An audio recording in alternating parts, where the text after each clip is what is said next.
而家由郭舒揚報道新聞。壹傳媒創辦人黎智英被控串謀發布煽動刊物同埋串謀勾結外國勢力，法庭裁定全部罪名成立，押後到下個月12號求情，期間被告還押。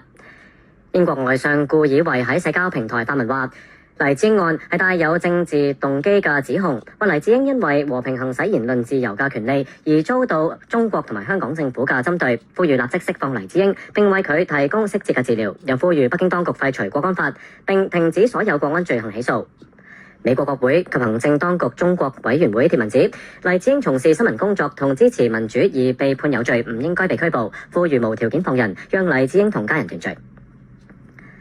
積金局預計強積金電子平台積金易去到出年4月完成所有過渡工作，所有強積金計劃加入平台。主席劉麥嘉軒話，平台有助減低行政費用，出年會將行政費由 0.37% 減至 0.3% 以下，有信心喺5年內減到 0.2% 去到 0.25%。佢話積金易至今已經處理超過300萬宗行政指示，當中有2/3用電子方式提交，包括供款、轉移或提取強積金同埋更改投資組合。呢種趨勢對積金易嘅減費起咗重要作用，預計透過減低行政費，可以喺10年內節省500億。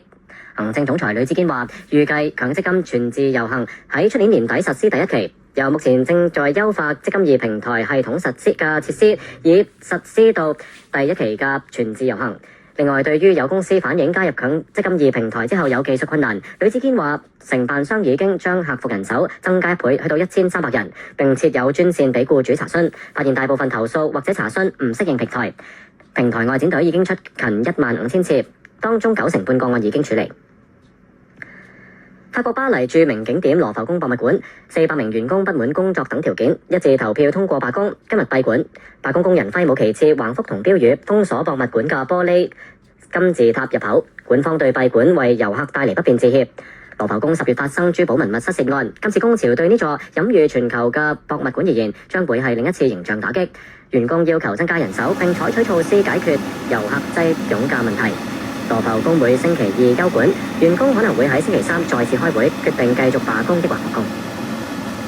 全國人大常委會委員長會議決定，下星期1至星期6，一連6日喺北京舉行人大常委會會議。議程除咗關於召開14屆全國人大4次會議嘅決定草案之外，亦會審議中央軍委會關於提請審議批准增補解放軍選舉委員會組成人員嘅議案，同埋審議有關任命案等。呢一節新聞報道完。